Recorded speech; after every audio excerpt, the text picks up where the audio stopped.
AM 970 WSTX. Folks, I've got Stanley Jacobs and Edgie Christian here in the house, and we talking a little bit about things going on. I was telling them earlier that, you know, how I happened to bump into Ayo the other night when the Paul Calypso Band was there practicing. And that was wonderful to hear them, okay? And I said this, the Paul Calypso Band is not 10 Sleepless Nights. 10 Sleepless Nights is their own thing, and the Paul Calypso is their own thing, and both are sweet. And then when they start to mix up and this player want to go over here, I said, let me do that one together. Hey, you got a callaloo there that if you want to pick out the fungi, that is fine. But if you want to eat it all together, it's good too. So anyhow, thank you for coming by. All right, glad to have you here. You reached there when Paul Calypso was practicing, yeah. Before that, Sweet Pepper are rehearsing. I miss it. Should I hear them there? My son, they did it too, you know. Me and that go fall out, you know. I did driving around St. Croix because I dropped my daughter to the movies. So what I going to do with myself? I went till almost to Frederickson and come back up the road. I just said, let me pass by there. that. Should I come straight there? Straight there, but I didn't know. Yeah. I didn't know. But we're going to do some good documenting from this. Yeah, okay. And pull the mic up a little closer, Edgie. Don't be shy. You always got mouth. Don't big, you know. Okay, all right. Yeah, okay, I'm going to take your word for it. Yeah. I'm going to take your word for it. All right, so yeah, definitely Damari gonna be out there Friday night. We have Quelbe at sunset, okay, and that's you guys' idea. Lovely name, lovely name. Who you say gonna be out there? Damari? Damari, my young man, he gonna be out there. Yeah, he gonna be out there. Now you're talking with my granddad. My granddad named Damari. Oh, okay, all right. R-A-E to the end. R-A-E, yeah, he's R-A. But he gonna be out there because he just whenever he hears Stanley playing, he's ready to go. So I'm going to make an exception and keep you out late because you're going to have Saturday to well, see. This summer. Yeah. You got to get up and go to school. All right, No summertime, I didn't want to stay in my bed at all. Yeah, I hear that. No one come to school. Yeah. Summertime you up before your grandmother. Yeah. So let me ask a question. How far back you guys and the Paul Calypso Band go? How far back? I think they come here, I think on 93 or something. I think 90 and 93. 93? They first come here. Mm-hmm. It was 93. Okay. And we and them been friends from then. From then? Yeah. They changed some of them and them, but, you know, like we do. Yeah, well, you know. That'll happen. Well, that happened between Mother Nature and Father Time. Things has happened. Oh boy. Things has happened. Them two are the Exactly. So, well, I've heard about them before, but this is my first encounter with them. And I'm going to tell you, just watching them practice and the interaction with the other band members that were there and everything, that little taste alone, I telling people this a treat.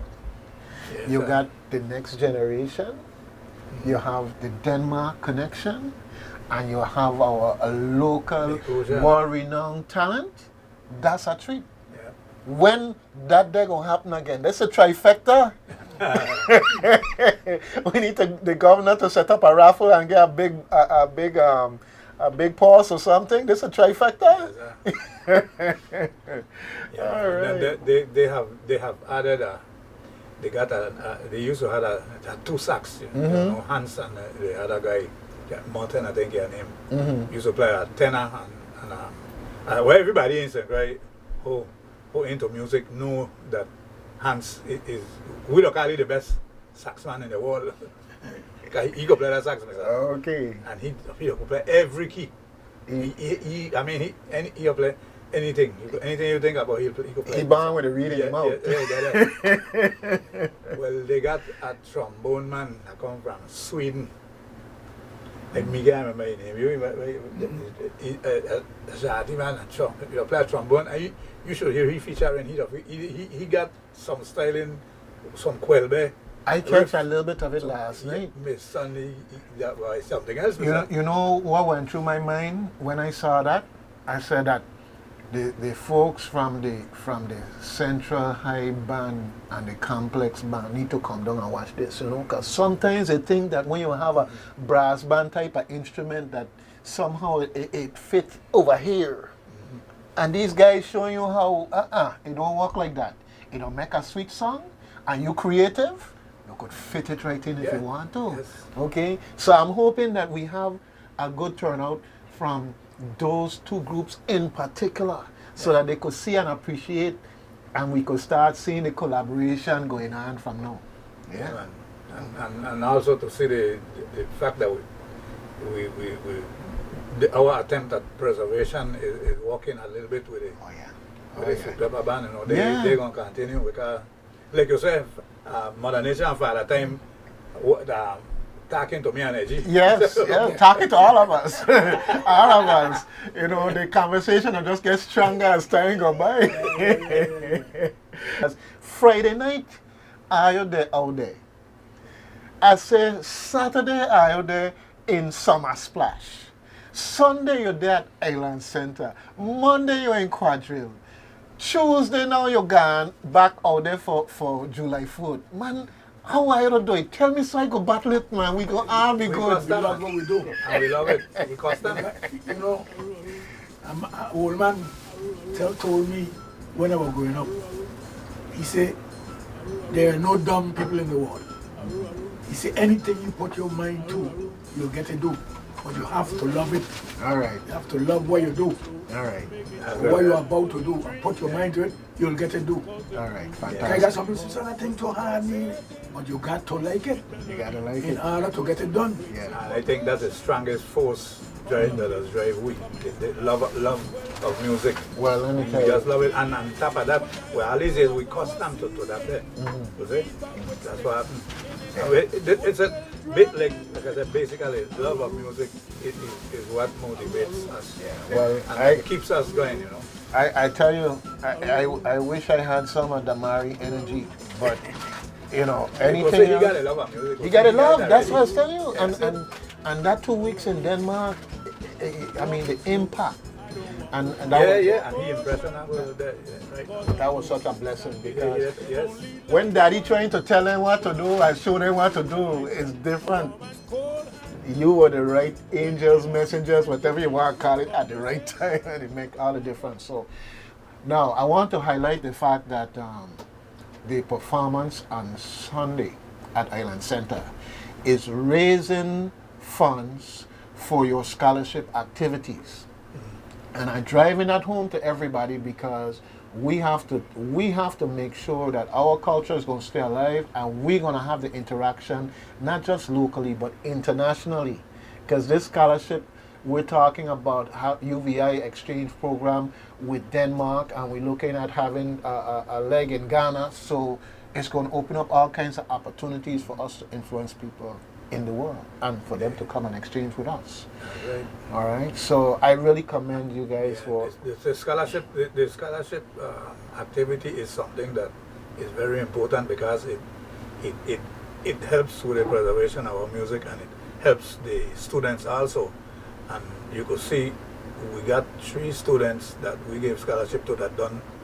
They went to school and they come back and they're into music. You know. Teaching So and teaching. So I mean, this is a show that is working. All right. Which means we're gonna keep it going. All right. Well, you know, what we got to do sometime, hook me up, let me do a little interview with these people. And yeah, do a little interview with them. Okay, whether it's at the radio station or off-site, but every time you have somebody that come back here to eat, whether to visit, because they're still there in school, or they come back like these young people who are here and working now and into music and influencing other young people, let's do the interviews and document, because I want the people to know this working, and we doing it. Yeah, we're gonna do it. Yeah. All right, so keep. I'll know they're working there to work. Yeah, no, I know. That's why that's why I said the set it up. interview. We could do the interview off-site, like in the evening. But when I come on the show, I could play on the show. And as we do more and more documentary of Stanley and the Tennessee Nights and their activities, they will be the feature interviews. Just like you're watching CNN or 60 Minutes or whatever, it's going to be Stanley and the Tennessee Nights. It's going to be better than that, man. Well, okay. Because we got the best videographer in the world. I hear you. I could tell from I hear you. I was trying to stay on the mother's side. Well, that's me too, no. But, Which, by the way, you did get your DVD. Yeah, man. That's what I'm telling you. Okay, That's, all right. That's why Okay. I'm telling you so. Because he been there sitting by Doc for the longest while, okay? I don't got him spinning and he don't got himself spinning. I said, Doc, get the people everything. you want Yeah, if I you know about that, Yeah. Larry tell me that on them, man. Okay. And then you get them. You And, get all of them, and, get and them you to win. notice they all are personalized to Yeah. who they go Yeah. to. And I Yeah. wanted to do that special because what'll happen when you have a DVD and you put it down, it'll disappear, walk away. But you can't walk away, no, okay, it got a Yeah, mark. man, It got DNA on it. You can find out who it belongs to. All right, yeah, and we're gonna have that out there at all these events for sale. And I want to tell people that this is how you support the scholarship process that we're working on, how you support the cultural aspects of the mentoring that Stanley and the 10 Sleepless Nights is doing in the schools, and otherwise to have things like Sweet Pepper Band come full circle around to be doing what they're doing, to having these scholarship students come back. So get a hold of it because you're going to see Stanley and the 10 Sleepless Nights in Denmark. You ain't going to have to imagine them. You're going to see them, okay? And I say that because you guys been there like 4 or 5 times already? 4 times. 4 times? Okay. So the 4th time in this case is a charm. we got something to show. And I wish hindsight is always 20/20. If I had known more about where we were going at the time that we went, man, we would have had a whole week-long reality show on TV, okay? That's so. Wherever we go next, and I talking to Doc all the time, we have the museum in Washington, D.C., and of course we have the National Mall there in D.C., and whatever, maybe we could set up a program where we can share our culture and document it and bring the experience back home. Music festivals, all type of interesting things we can do. So let's recap. This Friday night, folks, Frederickstead, right down there in the Von I. Richards Park. We got Quelbe at sunset. Sweet Pepper Band, the new kids on the block, from mentorship through our local culture bearers stepping up to the plate. We have Stanley and the 10 Sleepless Nights, world renowned, and we have the original Danish Pole Calypso Band, Pole Calypso Orchestra. I have to correct me. Doing it for you. And it's going to be sweet, it's going to be good, and it's a once in a lifetime thing because who knows when we're going to have this trifecta back again together, okay? Then Sunday, and I jump into Sunday, because me following I Saturday. They are there in Sunsplash, folks, but I ain't figure out how to get my stamina up like that yet. So so I jump into Sunday with that the Island Center for the Performing Arts. And folks, we're going to see you there because we know you coming out in numbers to support the scholarship activities. And then Tuesday, not Tuesday, I jump in, Monday. Monday, folks, make sure that you lotion up your hand them and you get your foot rubbed down because that's the opportunity you'll come out and clap them hands and stamp them feet for quadrille. I get lotion, Don't get frightened, Robert. Don't get frightened. And then, of course, that's Emancipation Day. And then Tuesday is Independence Day for the United States, which we are also celebrating. And we are going to be as part of the entertainment there in Frederickstead with the fireworks, capping it all off at the end of the evening. So definitely. Yeah, that's fella. Yep, with Feta.